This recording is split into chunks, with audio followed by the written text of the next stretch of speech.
Hi friends and how are you doing today. As said कि आपके लिए मैं लेके आ रहा हूँ बहुत इंपॉर्टेंट रीडिंग्स जिनको आपको एग्जामिनेशन से पहले प्रिपेयर कर लेना है, और एक रीडिंग पैसेज जो रिपीटेडली आईएलटीएस रीडिंग टेस्ट में एकेडमिक में बार बार नज़र आ रहा है जिसे हम करने जा रहे हैं। और पिछला जो एग्ज़ाम हुआ है 7 जनवरी उसमें भी यही टेस्ट था। एक एक करके क्वेश्चंस को मैं आपके साथ डिस्कस करूँगा and you will figure it out कि यार रीडिंग इतनी ईजी तरीके से भी हो सकती है। आज पता चला, आज इसलिए पता चला क्योंकि आपने मेरे प्रीवियस रीडिंग वीडियोस को शायद नहीं देखा है। प्लेलिस्ट में जाइए और प्लेलिस्ट में आपको रीडिंग की प्लेलिस्ट में बहुत सारे रीडिंग वीडियोस देखेंगे, उनको एक बार देखिए and you will learn all the tips and tricks that you actually need to learn. बात हो रही है यहाँ पे the conquest of malaria in Italy, क्योंकि इटली में मलेरिया एक बहुत बड़ा प्रॉब्लम था और उसके बाद इसे कॉन्क्वेस्ट कॉन्कर से निकला हुआ वर्ड है कि किस तरह से इसे जीत लिया गया। और इटली में इन बिटवीन 1900 एंड 1962 तक का पीरियड है जिसमें मलेरिया को यहाँ पर पूरी तरह से ख़त्म किया गया। टोटल पैराग्राफ्स F हैं। लंबा पैसेज देख के स्टूडेंट कंफ्यूज हो जाते हैं, डर जाते हैं।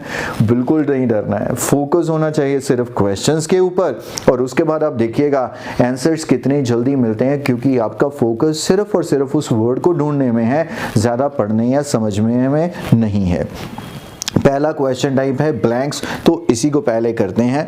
Before the link between malaria and dash was established there were many popular theories circulating among the public, one of which points to dash the unclean air full stop. कभी भी सिर्फ blank तक नहीं पढ़ते हैं, डैश वर establish आगे तक पढ़ लेते हैं ताकि आपको ये पता चल जाए कि इसके बाद क्या कॉन्सिक्वेंस है, मतलब कहाँ तक पढ़ना है। फुल स्टॉप को ही बेटर है कि आप देखें, तो यहाँ से ये क्लियर हो जाएगा कि उससे पहले पहले मेरा आंसर होना चाहिए। तो यहाँ पे ये है कि इससे पहले के मलेरिया को किसके साथ एसोसिएट किया गया। कॉमन सेंस तो हमें पता ही है मलेरिया कहाँ से होता है, किस वजह से होता है, और एक बहुत ही एक जो दुनिया को शायद कई लोगों को ये बात पता ही नहीं है, दुनिया की सबसे ज़्यादा होने वाली डेथ्स का रीज़न है मलेरिया। अफ्रीका में सबसे ज़्यादा होती हैं, जंगल वहाँ पे बहुत हैं, लोगों के पास ज़्यादातर बेसिक फैसिलिटीज़ नहीं है जिसकी वजह से मच्छर जो है, मॉस्किटो जो है, जो इसका कैरियर होता है, उसकी वजह से लाखों लोग हर साल मरते हैं।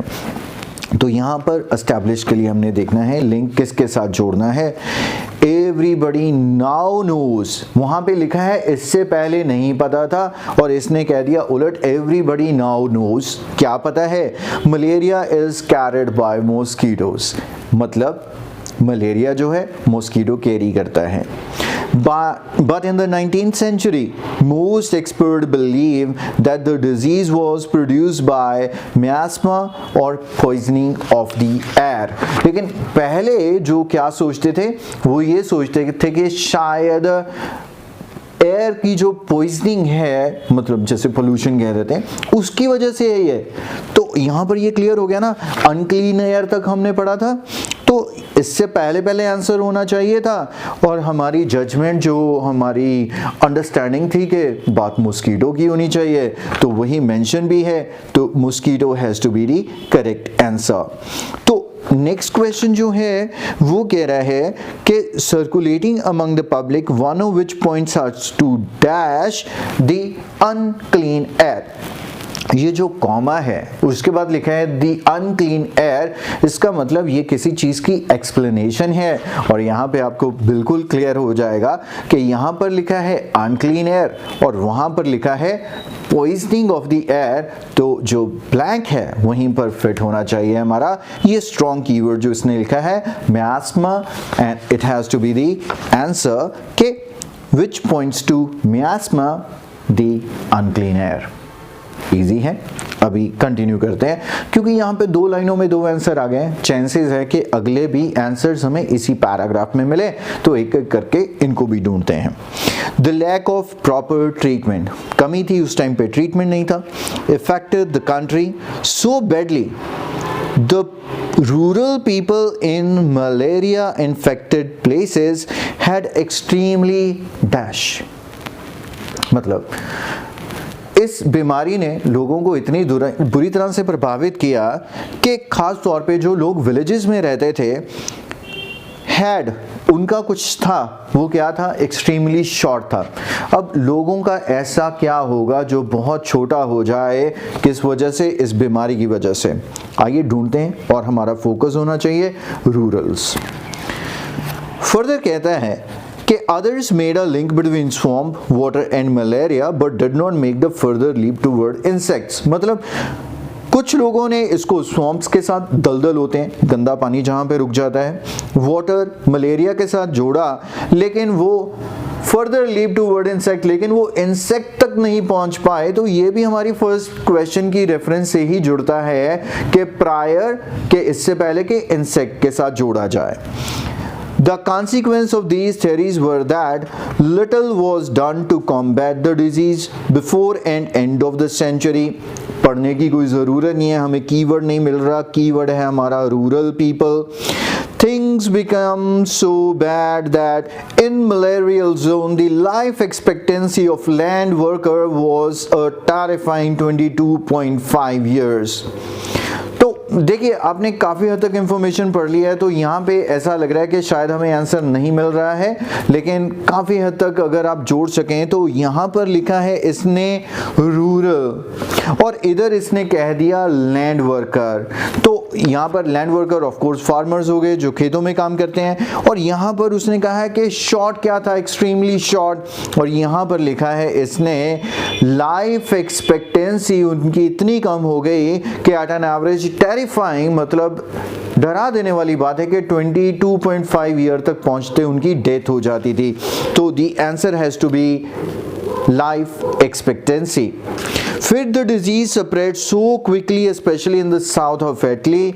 अगला जो हमारा फोकस है वो साउथ ऑफ इटली के साथ है। तो यहाँ पर ये क्लियर है कि अगली कुछ लाइन में यहाँ पे सर्दर्न इटालियंस, यहाँ पर ये क्लियर है कि हमने जो पिछला आंसर ढूंढा है तो उसी लाइन में होना चाहिए था। तो इस चीज़ को क्लियर करने के बाद हम देखेंगे अब आंसर क्या है। South Italy thus giving rise to the idea that the disease was dash, कि जो डिजीज है कुछ ऐसा है। अब हमें इस डिजीज के लिए एक एडजेक्टिव ढूंढना है कि साउथ इटली में या सदर्न इटालियंस उधर लिखा है, उनके पॉइंट ऑफ व्यू से ये डिजीज क्या है।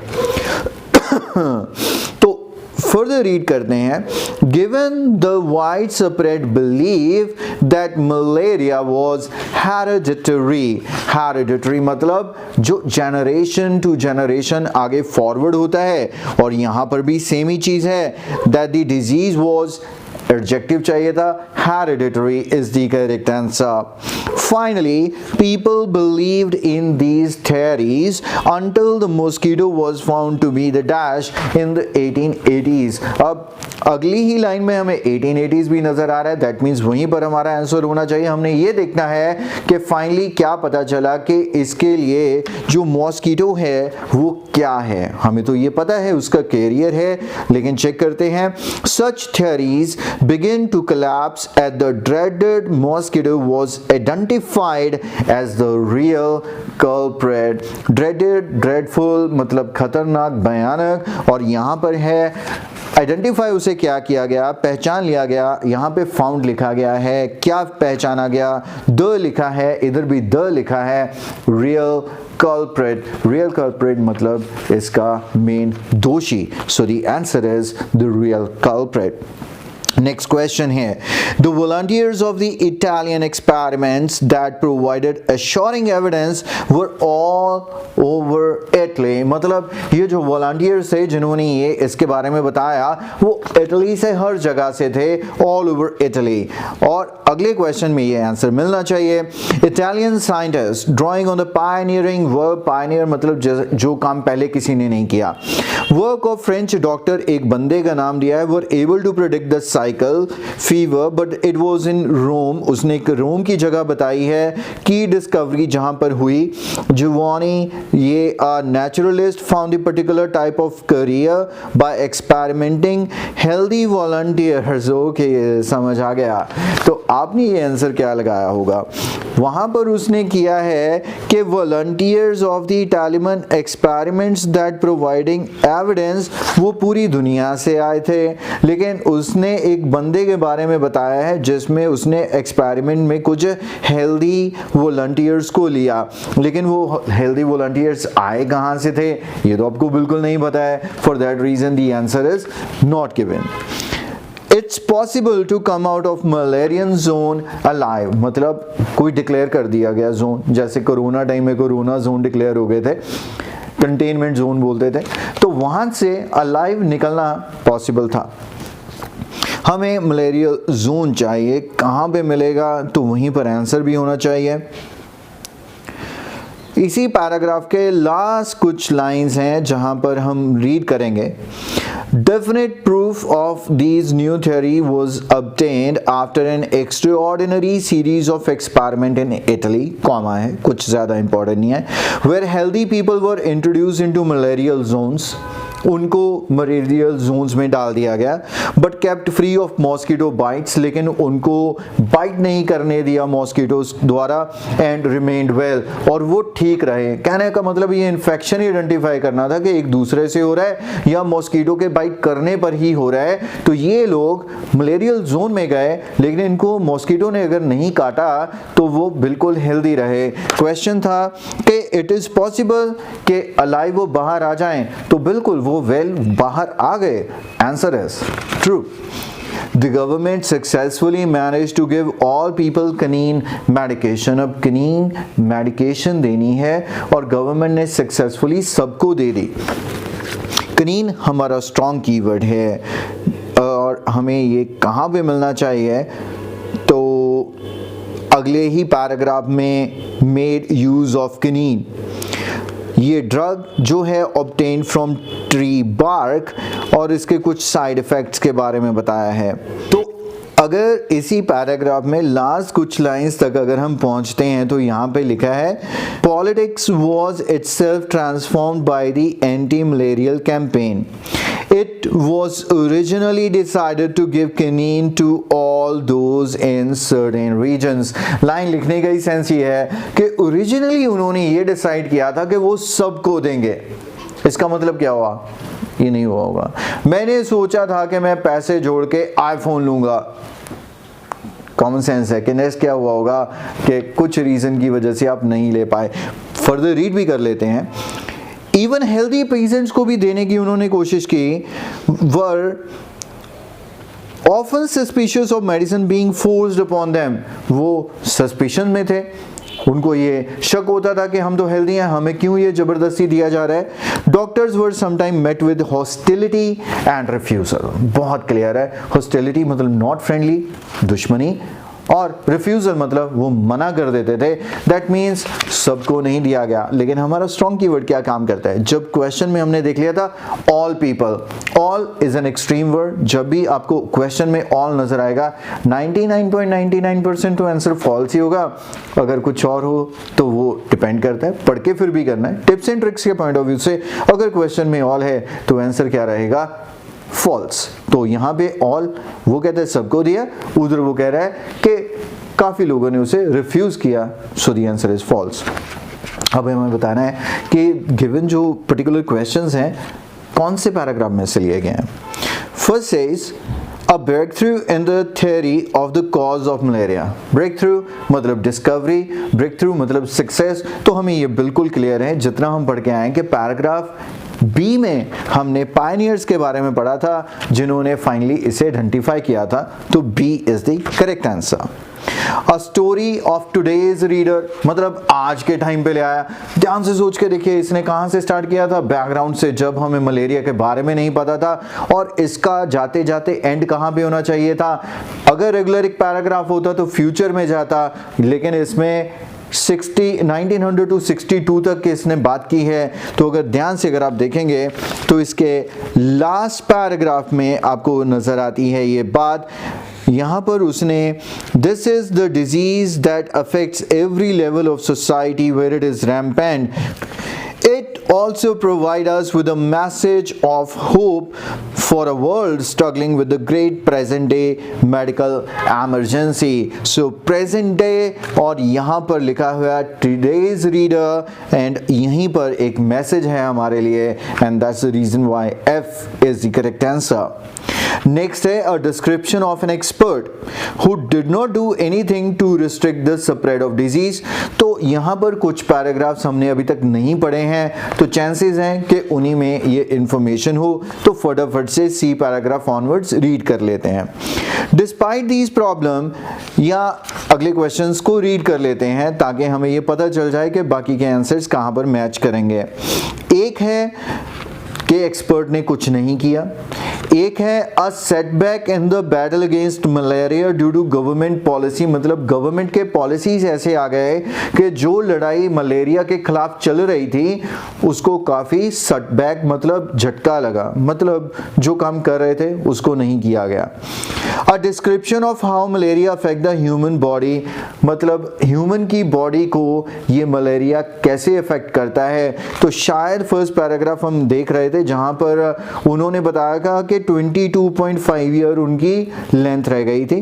साथ ही उसके लिखा हुआ है Those who escaped death were weakened or suffered from, ये कुछ बीमारी का नाम लिखा है, a painful enlargement of the spleen and lifeless stare. तो यहाँ से क्लियर हो गया कि उनके बॉडीज पे क्या क्या इफेक्ट आते थे.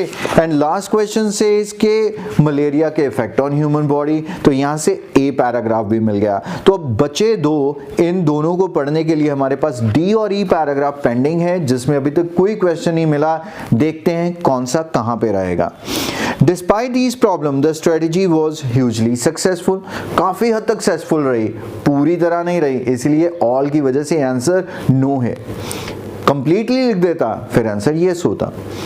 Death from malaria fell by 80%.